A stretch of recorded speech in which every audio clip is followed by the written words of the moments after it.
ഓർത്ത് പോവുകയാണ്. ഒരു സുഹൃത്ത് കോളേജിലൊക്കെ കഴിഞ്ഞ് ലീവിന് വന്നപ്പം പെട്ടെന്ന് അവനൊരു റൈഡ് പോകണമെന്ന് തോന്നി.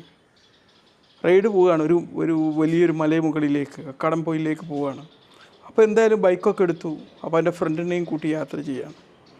യാത്ര ചെയ്ത് പോകുന്ന ബൈക്കിൽ അവർ വിചാരിച്ചെന്നാൽ കുറച്ചൊന്ന് മദ്യപിച്ചിട്ട് പോകാം, എന്നാൽ നമ്മുടെ യാത്രക്കൊന്നുകൂടി ഉഷാറ് കിട്ടല്ലോ. ഹെൽമെറ്റ് അവിടെ ഉണ്ട്, പക്ഷെ അത് വെച്ചില്ല. സുഹൃത്ത് പറഞ്ഞു ഹെൽമെറ്റ് വെക്കടാന്നാണ്. അതൊന്നും വേണ്ടടാ, അതൊന്നും വെച്ച് കഴിഞ്ഞാൽ നമുക്ക് ഈ നേച്ചറൊന്നും ആസ്വദിച്ച് ശരിക്കും പോകാൻ പറ്റില്ലല്ലോ എന്നാണ്. അങ്ങനെ ഇവർ ആസ്വദിച്ച് വായിച്ച് പോയി. വഴിയിലെവിടെയോ വെച്ച് നല്ലൊരു ക്ലാഷ് ഉണ്ടായി. അവസാനം അവർ മരിച്ചു പോവാണ്. അവൻ മരിച്ചു പോയി, ബാക്കിലുള്ള മരിച്ചതുമില്ല. അവന് ഹെൽമെറ്റ് ഇട്ടിരുന്നു. അപ്പോൾ ഈ ഹെൽമെറ്റിൻ്റെയും ഈ മദ്യപിച്ച് വാഹനം ഓടിക്കുന്നതിൻ്റെയും പ്രാധാന്യത്തെക്കുറിച്ച്, ഹെൽമെറ്റ് ധരിക്കേണ്ട പ്രാധാന്യത്തെക്കുറിച്ചും ലഹരി ഉപയോഗിച്ച് വാഹനം ഓടിക്കുന്നതിൻ്റെ അപകടാവസ്ഥയെക്കുറിച്ചും